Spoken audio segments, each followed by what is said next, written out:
Good morning, good afternoon, good evening, good night. Welcome to Bao and Tao. Tonight we'll be interviewing Todd Perry and discussing Taoism. How are you doing, my Hello. good sir? Oh, hello. Hi. Yes, I'm doing great. It's really nice to meet you guys today. Yeah. So, for the audience, tell us, what do you do? I know you run a podcast, with, I believe it's I believe it's a Taoist professor. Yes. Yes. Um, Yeah. so Yeah. what Exactly. you your background?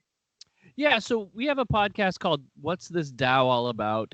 We started 5 years ago, and it's basically a conversation between myself, who I'm a writer. I'm like a journalist in my normal career, and it's about conversations on Taoism and how it applies to life in a really practical, lighthearted kind of way. And my partner, so right now you're talking to Robin. My partner is Batman here.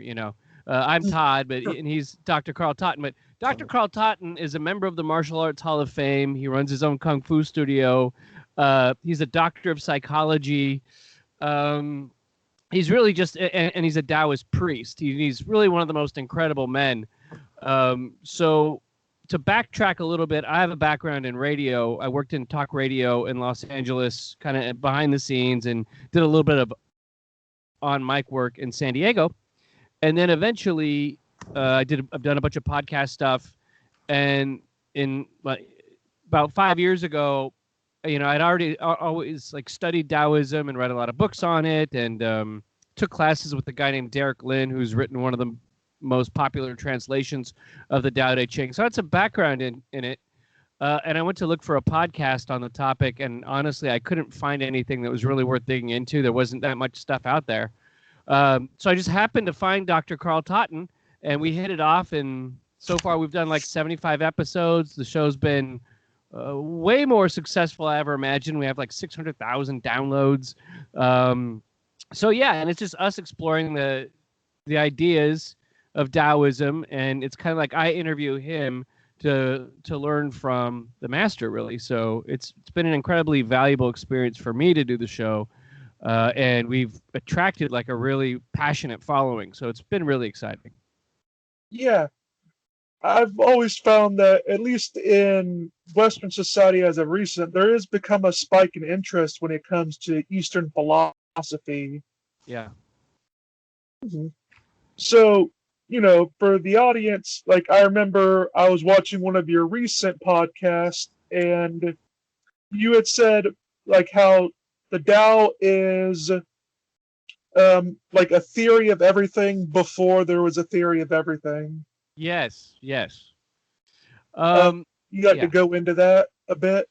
Yeah. I think you kind of have to start at the onset of kind of when Taoism kind of came into to be a philosophy, and it goes back to in China they had a thing called the Warring States period, and this was when China was in disarray because what was kind of a unified country had been broken apart by different kind of warring factions. Just to do a real basic idea of it. So what happened was, because of this, the rulers in China decided to do like, let's make China great again, and let's get like all these different minds from around. Let's get like scholars. Let's get academics. Let's get philosophers. Let's get like all the kind of best minds in China to come together to figure out how people should behave, how to best run a country, how to live morally, and to kind of put the whole thing back together. So you came up with two basic ideas that came out of that. One was Taoism, and one was Confucianism. So there was this whole thing that was called the 100 Schools movement, where all these people are trying to come up with the best ways to live for all different types of every facet of life. So the school of the Tao emerged, and Confucianism emerged. Now, the difference between the two was that Confucianism is basically looking at the world and creating moral precepts and rules and hierarchies in order to best organize the world. So you can, be happy, healthy, have a functioning society. Everybody knows what to do, etc. And also there's a politics involved with that. And then Taoism became kind of like the anti-Confucian idea, because Taoism said we don't need to build these hierarchies. There's already a way that things move. There's a way of the seasons. There's the way of the universe. And if we understand the way the universe works, as humans, we can work in alignment with this power that already exists. They call the Dao. And then if we work with that power, everything we'll do will be successful. We don't have to interfere like the Confucians or like authoritarians want to do in life. We can let things run in their own natural way. So basically, we're using a Taoist kind of concept is to use the house rules that were already there before humanity, and to have the best outcomes in what they're trying to do in life, to live happily, to not interfere with other beings, and just kind of get back to a natural state of naturalness. So, and I know that's a very long explanation for your question, but and so the question was the theory of everything. So the way that the universe works, which they call the Tao, is kind of this theory of everything, where by studying, observing, participating, getting out of your own head, you can actually get into this space to better understand the way everything works around you. And once you understand that, you'll kind of come up with the answers for everything around you, how to behave, how to understand how other things are moving, and how to understand how everything kind of fits together. Does that make sense? So when you say the Tao is basically the Oriental version of the Logos? Well, I would not say that I know enough about basic kind of Hellenistic philosophy to answer that and not sound like a moron. But well, it's kind of like the logo. That would be like the logic behind everything, right? I kind of bring this up because it sounds similar, and in Chinese translations of the Bible, they say in John 1, in the beginning there's the Tao, and the Tao became flesh. Kind of in original Greek, it was in the beginning there was the Logos, and the Logos became flesh, and became Jesus. Yeah, I could say. Well, if you look at, I believe if I'll have my little book here, the chapter of the Dao De Ching. So basically, I think it's the second chapter here. But basically, what happens is in Taoism, the idea is that everything is a unity, and then through our own concept, through our own kind of human minds, we break up everything into individual items when really they're all just working together as one. And right? before we go further, what's the difference between Tao and Dao for the audience? Yeah, Dao is just, like Tao. I think it's because most people read it, so they just think it's Tao, but actually it's pronounced Dao. Yeah, and so some people say Tao, some people say Dao. Doesn't really matter. We say Bao and Tao. Bao and Tao. What would the Bao be in reference to? Oh, it's a joke because of this the Skype group name I came up with. Oh, okay. No, that works. That's totally fine. I thought maybe that was some deeper thing going on in the show with the Bao that I didn't know about. No, it was just a funny thing. I mainly know my knowledge about Taoism comes primarily through my own study into virtue ethics, because in order to study virtue ethics, you have to study Aristotle, and you can't really study Aristotle without at least 5 or 6 scholars saying how similar it is to Confucianism. And once you go into Confucianism, you necessarily get to Taoism. Yeah, definitely. So it's sort of like, that's where my background really comes with it, in knowing the differences between the stuff. And for most Westerners, Taoism seems more complicated than it actually is. So we can go into the various beliefs and philosophies around it. But first off, there's a misconception that many people have that there's a yin yang, which some people would say that I think it's yang, which is the positive, and yin's the negative. If I remember, light and darkness. One represents God, and the other one represents Satan. Could you clarify on that? I don't think there's no God in Taoism or Satan, so I don't think that would apply to the Taoist concept of the universe because it's kind of a naturalistic, non-authoritarian view of things. Um, the Tao kind of in Taoism they tend to believe in a what I call an indifferent universe where it says in there that the universe and the kind of what they call the heavens, kind of the ether, treats men like straw dogs, which is like nothing. The Yep. universe doesn't care about humanity or not. So I wouldn't go with the God Satan thing, right. because Where they get that idea is that one represents positive and good, and the other one represents negation and evil and darkness against the light. yeah, I think it's everything. I mean, it's kind of everything's opposite is the side of the same whole. So you'd have like light and dark taken in both together are the Tao, and both together are necessary. Like you have there's a little bit of white inside the black and a little bit of black inside of the white, and that's about balance, and that one thing tempers the other. Like you can't have complete peace without war, without an element or threat of war at some point, or you can't have war without wanting to get to peace. Nothing can exist without the opposite, but they build to create a whole. And again, it's with our human minds that we tend to break things up into different categories.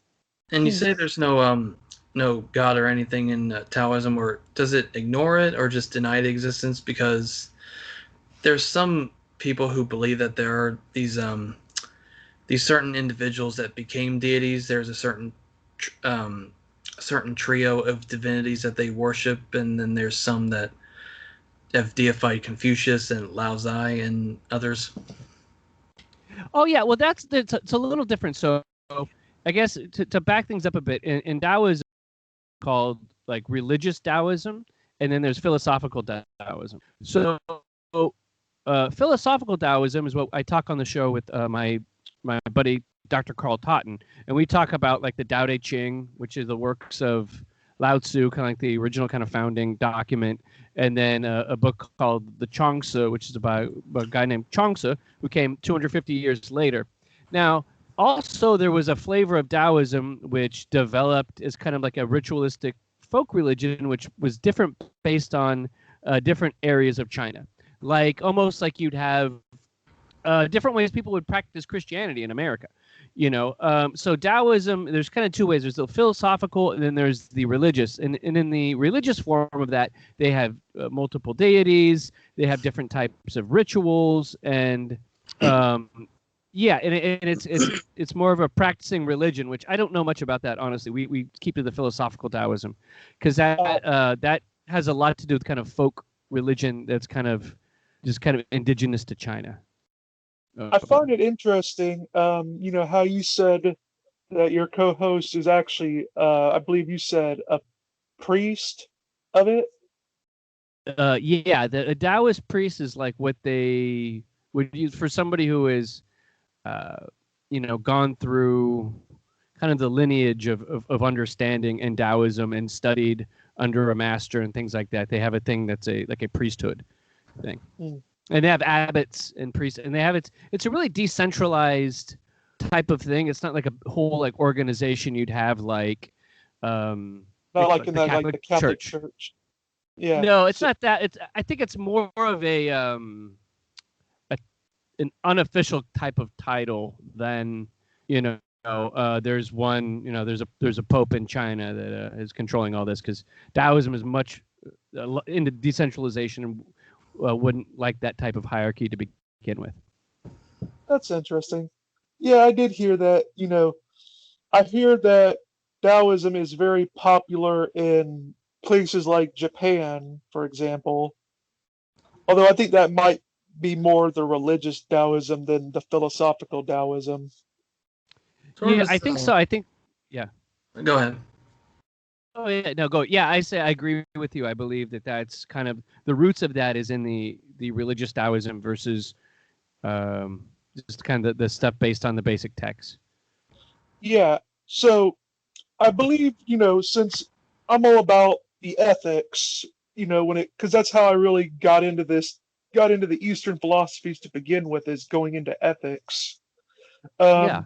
I believe, in Taoism, I mean, yeah, Taoism, that I believe that they do put like an emphasis on family to an extent, but not, I believe, as much as Confucianism does. Oh, I'm sorry, you broke up right there. Oh, sorry. I said I believe in Taoism. They like some of the ethics of it go into. It does put an emphasis on family, but I don't think to the extent that uh, that Confucianism did in terms of ethics. Correct. Yeah, there's a part in the Tao Te Ching that say when the Tao is understood, then filial piety goes away, and the idea of filial, it's a weird word. Piety is that like the husband does this, the wife does this, the oldest kid does this person does this, the uncle does this, and there's kind of a set rule, like a really hard set nuclear family rule. And the Taoist idea on that was like, if everybody understands the Tao and is acting in this natural way, then people can divvy up their jobs and responsibilities based on what they're good at and based on what works best for that unit versus having hard set rules that come from above or on top or a cop up the street telling you how to run your family. So yeah, And so so that would be more like Confucianism. Like if we're going to give like American or Western flavor to it, Confucianism would seem to be the more um, conservative of the two, while the Taoism would be more liberal leaning of the bunch. If we're talking yeah, like I clear think so. family, if Yeah, we're just talking like I think with you'd be a little bit more leave it to Beaver. Yeah, yeah, not like You'd be those. more, yeah. uh, Was yeah, that? be more like you said, leave it to Beaver.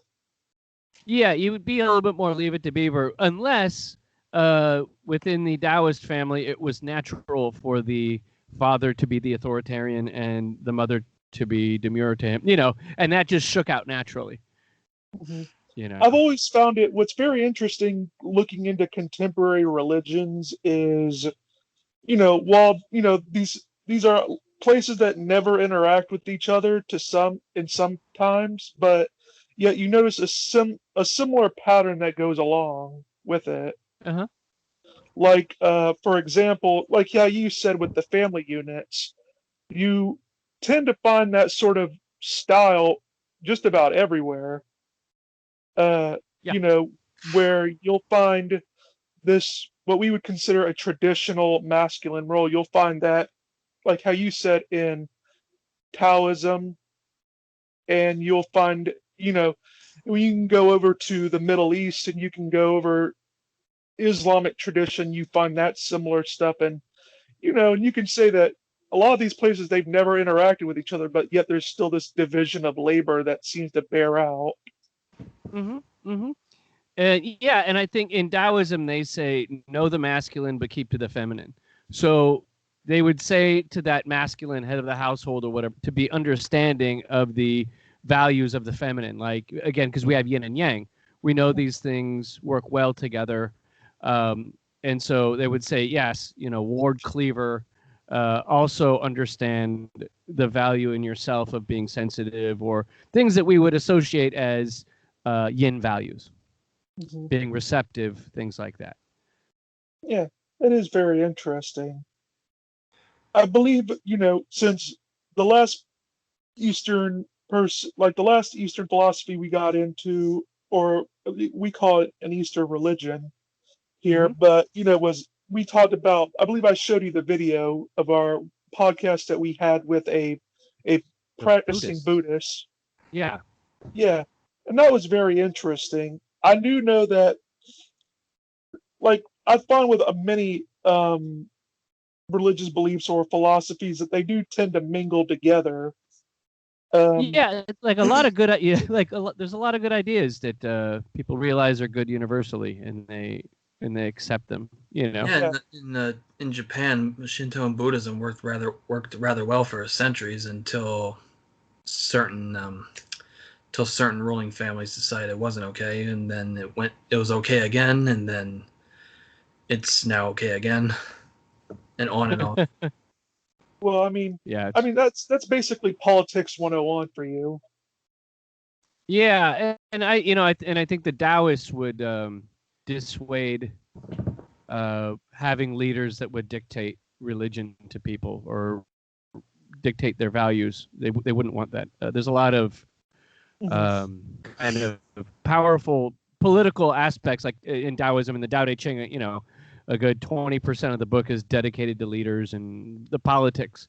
So it's funny, like on my podcast, we talk about on What's This Tao All About. We talk about the politics of Lao Tzu, specifically Lao Tzu, the writer of the Tao Te Ching, the kind of the Bible of Taoism, and it gets into politics. So we get to eventually field the occasional angry email from, "Why are you talking about politics?" So it's like, well, read the book. It's in the book, It's a political book. It is. It is a political book. It's kind of it's everything, and they understood, especially at that time during the Warring States period, the importance of how should our leaders interact with us, and what role should they have in our lives, and what role shouldn't they? And there's speaking of this this syncretism, that also happened in Japan during the 10th century, where there's this certain Shinto-based Taoism advocated by these samurai, Abe no Same and Kamo no Yasuni. I forgot the name of this this religion, but it's Tao mixed with Shinto philosophy. Oh, I haven't ran across that, but anything that is, I'm writing this down right now as a note. Anything that's samurais and Taoism sounds like a lot of fun to read about and get into. I'm going by memory. I'm butchering their names. Good. Well, that's fine. That's fine. Yeah. I've always found it interesting looking into the culture of the Eastern religions, especially to find out ways of not just where they differ with Western philosophies, but also to find out where there are similarities. Oh yeah. That's always an interesting thing. Like when I read into Confucianism and inevitably into Taoism from that, I did find out that they do place an emphasis on virtues. Mm-hmm. Yeah, definitely. The Tao Te Ching is basically called the way and its power. It's also like a third of it. It's like the way and its power. And it's like the virtue day. It means virtue in action. So a whole bunch of it is like, here's the Tao. Here's what you should be working towards understanding. Here's how you put it into action in your life. And the rest of the book is kind of the social aspects, laws and war. And tell the dear audience about the founder of Taoism. Basically, the story is, and many believe it to be apocryphal, that Lao Tzu, who was the alleged author of the Tao Te Ching, may not have even existed. And it doesn't really matter, because it's like the words and the point of it is what matters, not the myth created around him. Like in religious Taoism, they venerate him like a deity and all that. But with the way what possibly myth goes is that like Lao Tzu was a guy who was working for the government. He was like the government librarian. He kept all the records and all this stuff, and he amassed all of this knowledge through working in government, and that eventually he learned so much and he got older and he decided to retire. So he went to leave kind of the city, and then the guard or the watchman at the end of the place says, "Hey, Lao Tzu, you're leaving." He goes, "Yeah, I'm going to go off and live in the woods." And he goes, "I wanted to tell these people what I learned all this time, but nobody wanted to listen to me." And so the guy standing there at the gate said, "Oh, please tell me your wisdom." And then he sat and rattled off 81 different poems, which became the basis of Taoism. So, yeah, it's interesting. So why do people think he didn't exist? Because there's no historical record of him existing. So, yeah. I Was he? believe also that it takes. I mean, well, we also have to remember that it's very hard to prove, like in very ancient times, because especially in cases of oral tradition, because I believe with even the Buddha, there's the first biography I think we have of the Buddha dates like I don't know, like there's conservative and liberal estimates about go from anywhere to 250 to 400 years after his death. Right. And same with Um, Confucius. yeah, so I mean, if you take that long span of time, I don't know how long it is specifically for Lao Tzu, how how that worked out with him, but Uh, I imagine that's a similar sort of thing. yeah, it's hard to know. And some people believe that it was just kind of this mythos was created from the different people that were involved in this school of the Tao. And then kind of came together to create this idea, or I don't we don't really know. But I was talking to a guy who is a kind of prominent Taoist scholar who's writing a book on this, and he had it kind of nailed down to a point that that he kind of knew who it was, and there's a book coming out about it, and I've said too much. But we're trying to get on the show to talk about it, but that he kind of had it. I know. I can't. He swore me to secrecy, so I can't talk about it till the book comes out. But I talked to a guy, and he kind of knows who he thinks are the type of person it might have been that posed as this what they called the wise old man of Lao Tzu. All right, But what's the name of the book? Name of the book coming out? It doesn't have a title yet. He hasn't told me the title, but yes, it was actually, well, I could say who it is, but I just can't say what his ideas are. There's a guy named Benjamin Hoff who wrote a book called The Dao of Pooh. And the Dao of Pooh. Dao of Pooh or Coo? Or Pooh. Pooh, which is like Way the Pooh. like the way and he kind of brought Taoism to prominence in Western culture because he related the ideas to the characters of Winnie the Pooh back in 1982, and it became like a huge hit book. That's what introduced me to Taoism. So I talked to him, and he said, I'm writing a whole book on how I've kind of pinpointed who it was that was posing as Lao Tzu or writing as Lao Tzu or whatever. So hopefully that comes out because I can't wait to dig into that. That's going to be a lot of fun. Nice. But yeah, I mean, it goes back to the idea in Taoism that it doesn't really... And did it come before or after Confucius? Or I believe it came around the same time. And the funny thing is, it's all around the same time that Buddhism also developed. So it's almost like you had this, and then you would have, well, I don't know, this was like... Yeah, they call it the Axial Age. Yeah. Oh, yeah, around that time. So, I mean, whether that just means people were really coming to these ideas, evolved to this point of consciousness, or it was because people had maybe the ability to share information easier. So it's basically the opposite of 2020. Right. Yeah. People are devolving now. I like it. Oh, yeah. Yeah, it is funny how that is. I mean, I do remember it's actually funny when you go into Eastern and Western philosophies because you do realize that they share some things in common when it comes to at least the prizing of oral tradition. Mm-hmm. Like Buddhism, I think takes it up a notch when it comes to that because they really venerate that sort of thing. Okay. But I remember like in some Western philosophies, they didn't just they prized oral tradition so much that they purposely forbid writing anything down because they felt that they felt that writing it down would somehow make it lessen it. So as a history buff myself, to me that sort of disappoints me. I would have really loved to have seen them actually write it down. And they actually didn't start doing history until the Han Dynasty, which was then it was, can't remember exactly when, but it was at least a century after the first Chinese emperor Qin Shi Huang died. Oh wow. Mm-hmm. Wow, The that's great great. historian. I keep forgetting his name every time.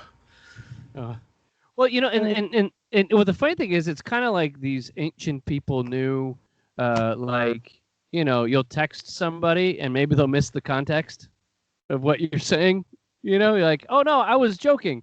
Whereas if it was face to face, you get it. And the funny thing is the Tao Te Ching, it opens up like the first lines is the Tao that can't be spoken is not the eternal Tao.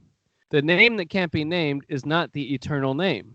The nameless is the origin of heaven and earth, and the named is the mother of the myriad things. Yes. So Sima Qian was his name. That okay. That was more than half a century after. Oh wow.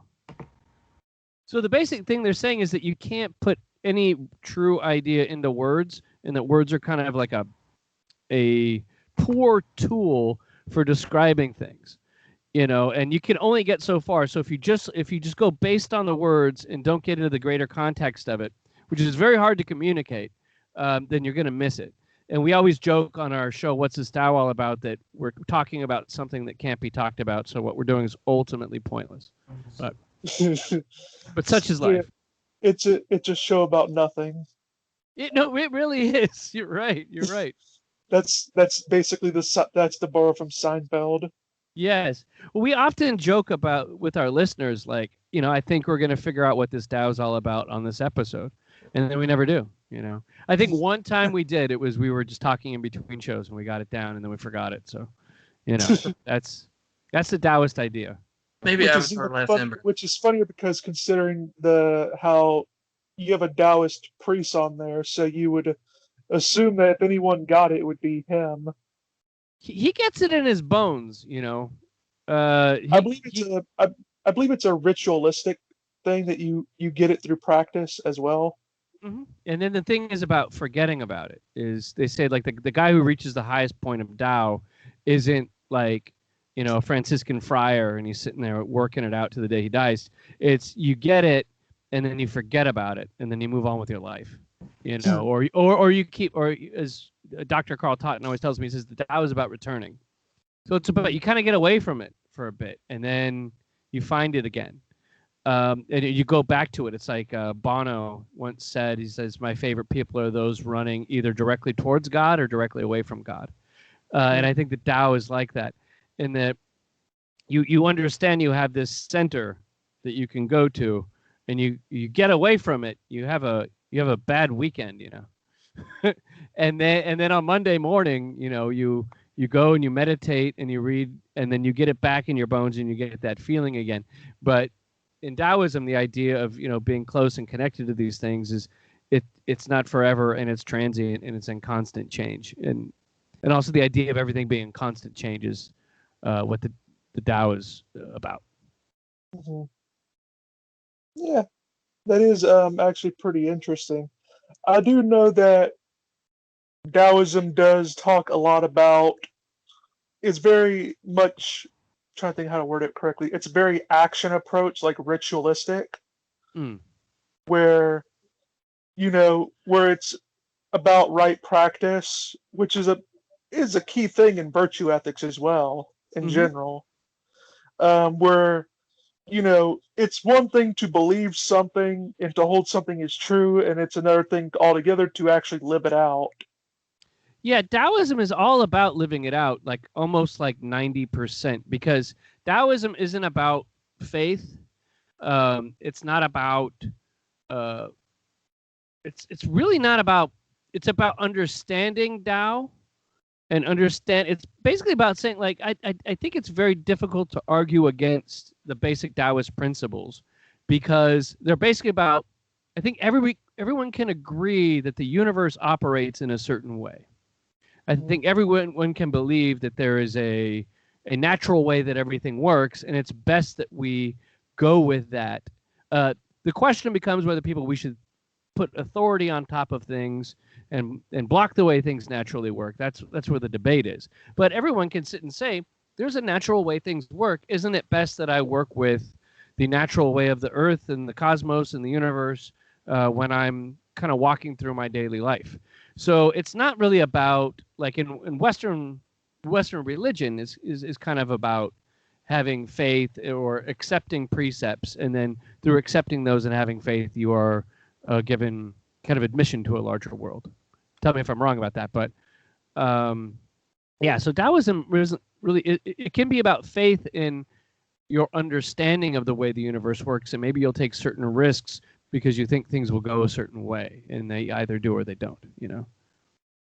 I was wondering, because I do know in some Eastern religions and just some philosophies they go um,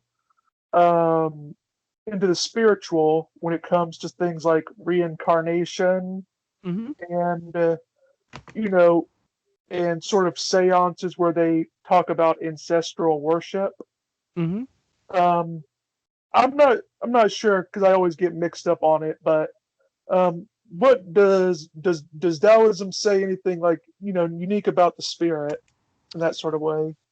It kind of it doesn't like if you go to the what philosophical Taoists will look at, like the Tao Te Ching, the Chuang-Tzu, and the I Ching and Li Tzu.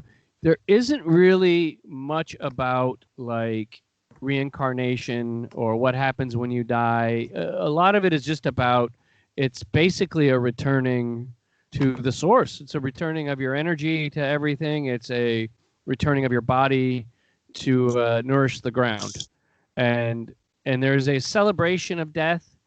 Sometimes there's a story in Chuang-Tzu about a man whose wife has died, and he sits there beating on a pot, singing and being happy. And then people are like, "Why are you doing that?" And it's like, "This is that the universe works, and it's fine, and it's time to move on. We had a good time together." Instead of like a conscious afterlife, it's more like pantheistic, where you become part of the rocks and trees and birds and stuff. Yeah, I believe so. Yeah. They're not completely detailed about that, and I'm sure there's religious Taoists that have a different idea about that. But if you look at just the basic text, what they say, it tends to be more of just merging with the Tao, which is what is around you and that you came from. It's just that whole cycle, and there's stuff, and then there's like there would not be life without death, and then in a certain way, life is death and death is life, and that's kind of the if you look at uh, if you look at a yin and yang, you have life and you have death, but really it's that combination of them together that is the Tao. Yeah, I was wondering, does it have does like because I talked to a Buddhist and they have sort of an interesting way that they do diets. Mm. Does Taoism do recommend anything like that, or does it just stay like more like be modest or whatever? Yeah, in the Tao Te Ching, there's a great passage, and I think if I can find this, I believe it's number 5 here. Oh no, I always get these wrong. I gotta memorize these. But basically, the idea is that the 5 colors mad in the eye, the 5 senses mad in the tongue, the 5 sounds mad in the ear. The idea is that extremes in any way are going to be bad for you. So, like, if you do nothing but eat like hot wings all the time, then eventually you're going to burn out your sense of taste. If you eat unhealthy foods all the time, you're going to be unhealthy. So it's kind of about balance. And then there's also a bit in the Dao of Pooh I love, and it talks about the Taoist understands that even if he has nothing but a bowl of rice, if he sits and completely focuses on that bowl of rice, doesn't think about anything else, doesn't think about what the rice is lacking or what the rice is, then it'll be like the most fulfilling meal he can have, or he or she can have. And it's about, that kind of simplicity. But I like hot wings. Me too. No, that's why I use it as an example, because that's my jam. I love blazing at B-dubs. And honey barbecue. Oh, you're a honey barbecue guy. I don't think I've ever had the honey barbecue. I always stick Have it with ranch dressing. Don't forget the ranch. Oh, you gotta have much better than blue cheese. Yeah, can't have it without the ranch. That should be the next podcast where we just simply talk about hot wings. That's what I want to do. That would be interesting. And how to it'd be called hot wings and the Tao. Yeah, the Dao of hot wings. There's also a great piece of classic Asian artwork, and it's the Vinegar Tasters. Have you guys heard about this? No. No, not really. Okay, so there's a bowl of vinegar, and you have the Buddha, Lao Tzu, and Confucius, and they're I all think standing. I vaguely heard about this. Yeah, they're all standing over the vinegar, and the Buddha tastes it and says it's sour because life is suffering. And then Confucius, he eats it, and he's not into it because he says it tastes awful, whatever. And then Lao Tzu smiles and says, "Oh, it's great because the vinegar is just being vinegar, and the vinegar is a great ingredient in something much like hot wing sauce, which has a huge amount of vinegar in it." Mhm. Well, hopefully none of them add baking soda to it. That sounds awful. I think I remember that story. Yeah, but Where did that come from? that is, I think it's just folklore. I think it's not in the Tao Te Ching. I know. Well, obviously, they probably wouldn't have known each other. Yeah, that's true. Well, there is like an apocryphal story, I guess, where Confucius met Lao Tzu and said, "I just met a dragon," is what he said.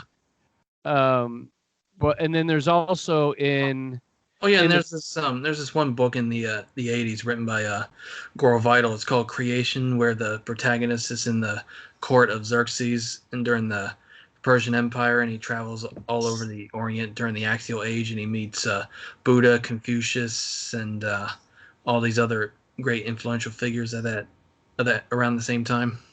Oh wow! Oh, that sounds awesome.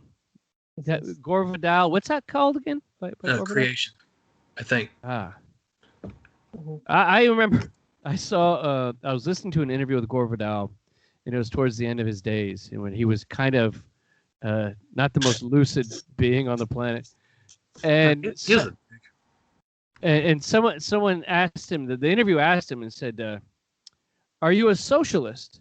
And he paused and he says, "I'm a bisexual." It was hilarious. I was like, that's like the funniest thing I've ever heard. I don't know whether it was he was being conscious of that or he was just totally out of it. But I was like, that's the greatest answer to any question. Is I'm a bisexual. I don't know. What is it? He was an anti-religious nut job, I think. Yeah, I think he was a pretty strident atheist. Yeah. So I found that this was probably written back when he was more appreciative of stuff. I don't know. I don't know. Yeah. So I was thinking about, so have there always been sort of competition between the Confucian and Taoist sects, or is it, is there some attempts to merge the two, or is it, they're just sort of their own separate things? I don't know. I think that you probably have to ask somebody who lives in China who is really familiar with the history of China to go over that. Especially because Taoism evolved into kind of like a folkloric religion in China that would kind of make things a little bit different of a discussion. But I think they're two value systems that are just deeply ingrained in kind of the marrow of that part of the world. And so that I don't know. But I like when we're talking about Taoism on my show, or when I'm just thinking about it, I like to think about the basic ideas of authoritarianism versus decentralization and how people can live in life.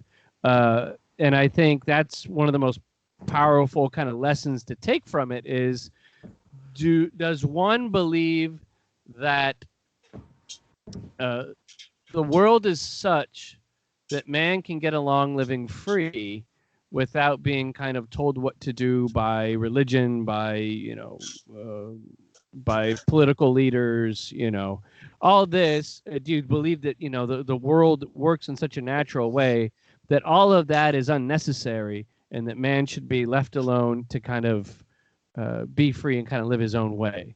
And I think that the Confucian versus Taoism argument, I think, is a great exemplary of that.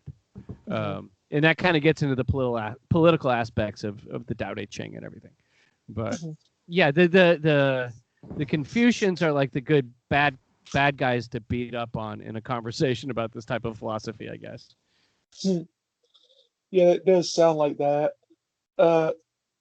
Yeah, from what you said, I see it sort of as like a if we're going politics, I see like Confucianism being the more conservative and the more wanting to like litigate the rules, while the Taoism is more libertarian Hmm. in its philosophy.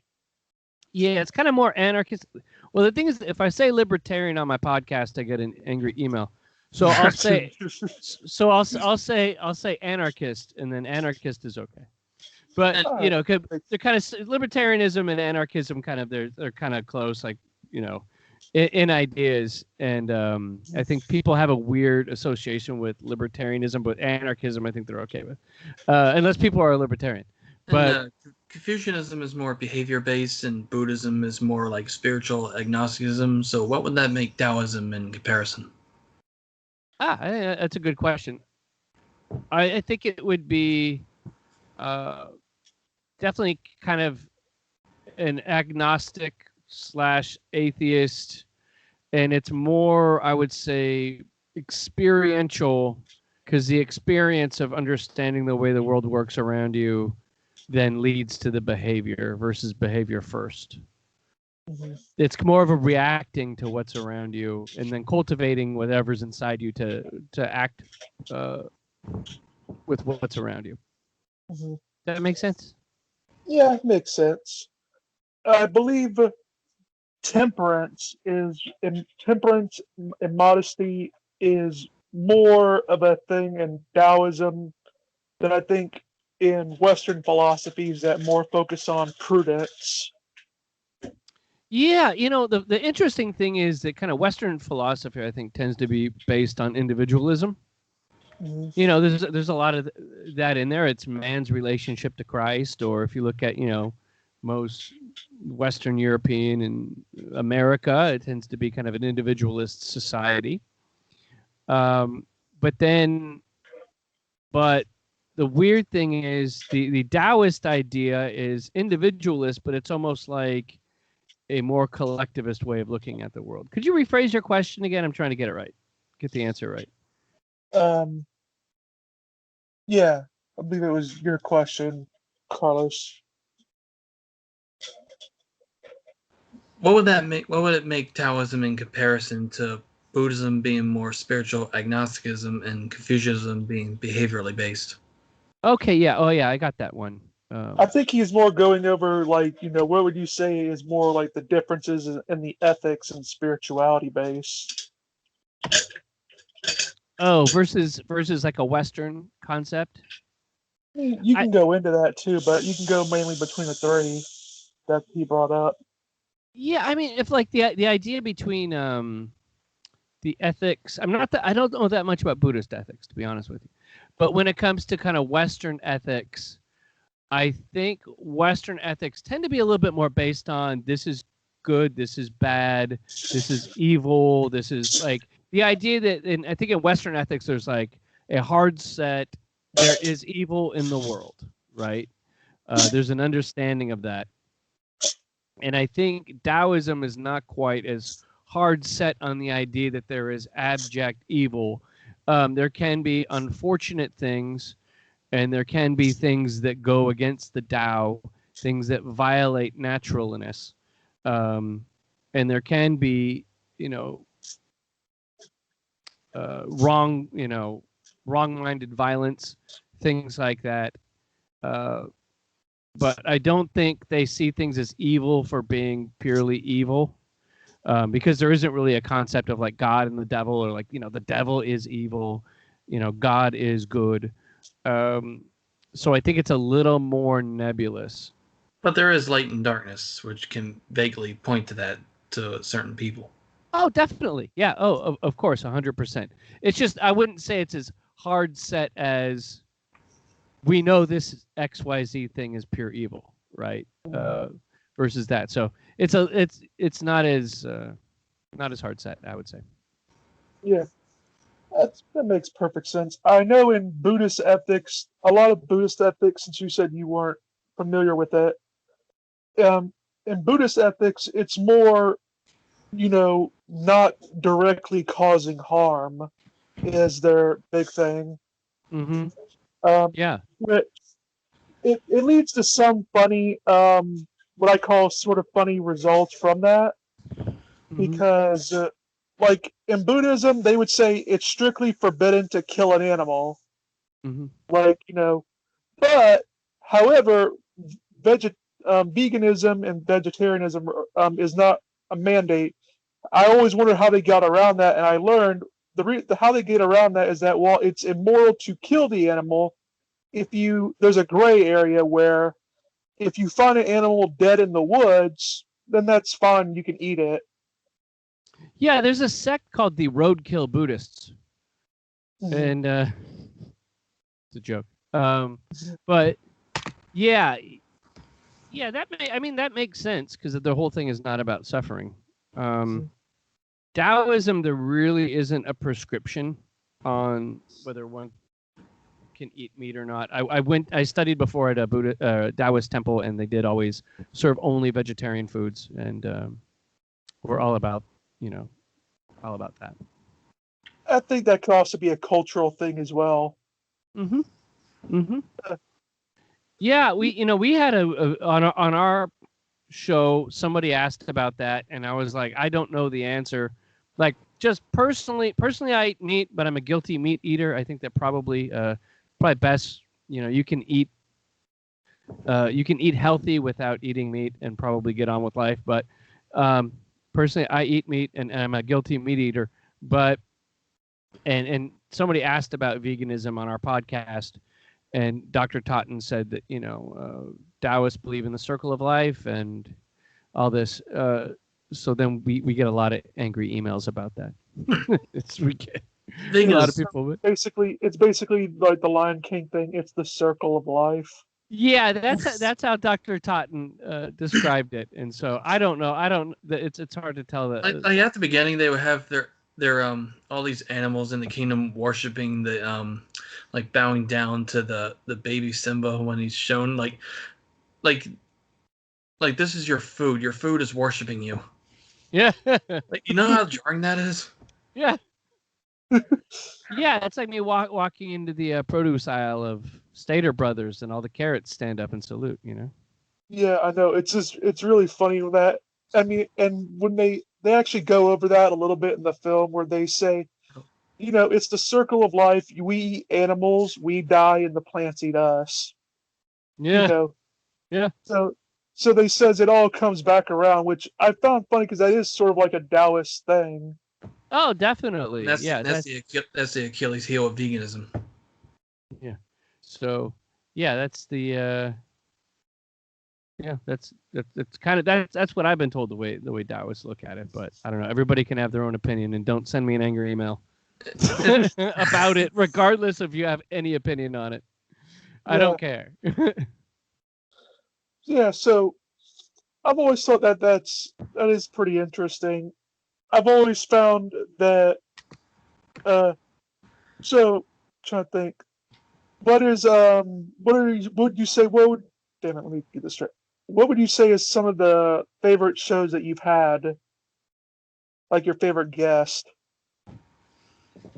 I think the best shows we've had are ones where you set out to talk about a topic and you end up being able to really unpack it and get deep into it to the point to where you're learning about it as you talk about it. It's almost like not like specific episodes, but ones that just went in directions I wouldn't assume, and ones that I learned a whole bunch from Dr. Totten on, or episodes where somebody had a question, I thought I had the answer to it, and then Dr. Totten, just because he's the man's so brilliant that he just like lapped me intellectually on it. I always love those because it's always great when you have your own assumptions about reality and you go in and you realize that you're totally wrong. And if you could be open to being wrong and accepting it and learning from it, I think those are the most exciting shows to me. But anybody who's into Taoism, I think they'll find our show interesting because we do really kind of go deep into things, and we've got like 76 hours, or 76 episodes of us talking about everything. And Yeah, and I think it's my favorite shows are the ones where we can take these ideas and translate them into everyday life. Because, when Lao Tzu, if he existed, was walking around China, he wasn't thinking when he wrote those ideas down that they're just for Chinese people, or that they're just for people of that era. He saw them as kind of eternal, and so if people can, if the average guy can apply those to their life, it can be valuable. So that's why we did the show the way we did it, because I don't want to talk to like a bunch of intellectuals. I don't want to talk to a bunch of academics. I want the average person that wants to lead a happy life and to listen to our show and to hopefully get something about it, because I was able to record this brilliant man that's on the other end of the microphone from me. And that's why I do it. All right.